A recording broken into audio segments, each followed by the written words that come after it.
All right, let's jump right into this explainer. Today we're unpacking a concept that, honestly, even seasoned investors can completely lose sight of when the market gets moving. We constantly hear terms like large cap and small cap thrown around on financial news and across investing blogs, usually just treated as casual labels. But today, we're going under the hood. We're going to break down the actual mechanics, look at the real data, and by the time we're done, you'll know exactly how these underlying classifications dictate the entire rhythm of the market. But right off the bat, we actually need to bust a very persistent investing myth. So I want you to picture this. You're comparing two totally different companies. Company A has a share price of 50 rupees, and Company B is sitting way up there at 5,000 rupees. Which company's bigger? Just think about that for a second. Now, if your brain immediately went for the one with the 5,000 rupee price tag, don't sweat it. You've just fallen for literally the most common optical illusion in the investing world. It's a completely natural assumption to make, but it is spectacularly incorrect. Here's the truth. The price tag on a single share tells you absolutely nothing about a company's actual size. Judging a whole business just by its share price is, well, it's like trying to guess the weight of a massive cake by only looking at the price of one single slice. It doesn't work. Buying blindly just because a share feels cheap or expensive without knowing the real underlying numbers is a dangerous game. There is a much better metric for measuring true size, and once you get it, the daily chaos of the stock market starts to make a whole lot more sense. Okay, let's dive into that metric. What we are actually looking for is market capitalization, or just market cap for short. This is essentially the total value the stock market puts on a whole company. It's the honest bottom line price tag for the entire business, not just one isolated piece of it.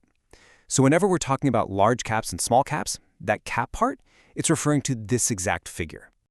Let's do some quick, refreshingly simple math to make this super concrete. Say a company has issued exactly 10 crore shares to the public, and let's say those shares are currently trading on the market at 200 rupees each. If you multiply that out, you get a solid 2,000 crore rupees.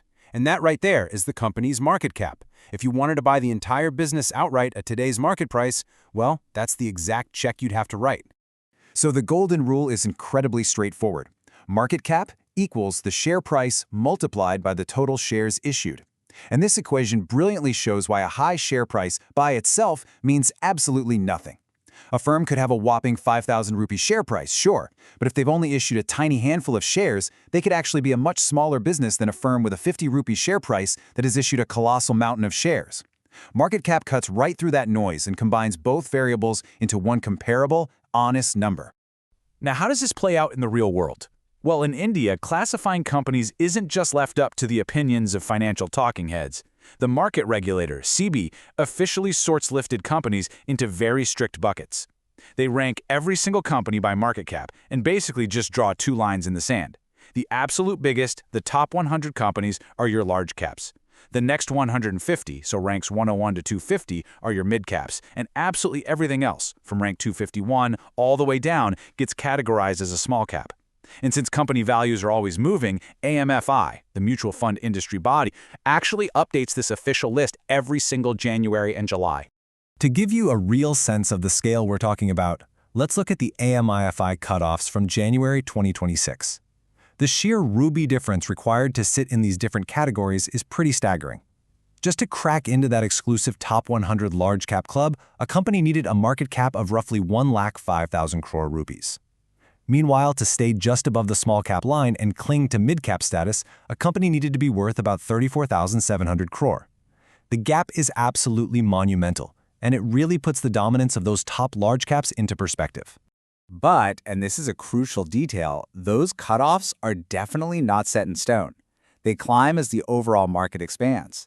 Just for context, 6 months prior to that January 2026 data, the large cap cutoff was only 91,500 crore. What that means is a company can drift from being a mid-cap straight into being a large cap without actually beating any of its competitors. They get promoted simply because a rising market tide lifted all the boats. Okay, so we've got the math, and we know the categories. Let's set up a little showdown. Large cap giants versus small cap challengers. We really need to understand how these massive differences in scale fundamentally change the way these companies react when news hits the market. Picture two totally different businesses. In one corner, you've got a nifty 50 giant, a total household name. It's tracked by hundreds of analysts, owned by millions of investors. Its products are probably sitting in your house right now, and its market cap is in the lakhs of crores. In the other corner, we have a small cap company. Let's say it's ranked around 400th, a niche auto parts maker that the general public has literally never heard of, worth just a few thousand crore. The scale difference between the two is astronomical. Now, imagine a real-world scenario. A major piece of positive news drops. Both of these vastly different companies announce they've just won a brand new, highly lucrative contract worth exactly 500 crore rupees. It is the exact same amount of money entering both businesses, so how does the market react? Well, the reaction completely depends on their market cap. For our large cap giant, 500 crore rupees, that's basically a rounding error. It represents a tiny microscopic fraction of a % of their total value. Their share price is barely going to register a blip. But for our small cap auto parts maker, a 500 crore contract is a chunky, totally transformative slice of their total value. It fundamentally alters their financial outlook, and because of that, you'll see their share price leap upwards. It all boils down to this really fascinating dynamic. Same good news, wildly different impact, purely because of size. That right there is market cap doing its quiet and visible work behind the scenes. The absolute size of a company dictates exactly how much any single event, a new contract, losing a big client, a regulatory fine, can actually move the needle on its stock price.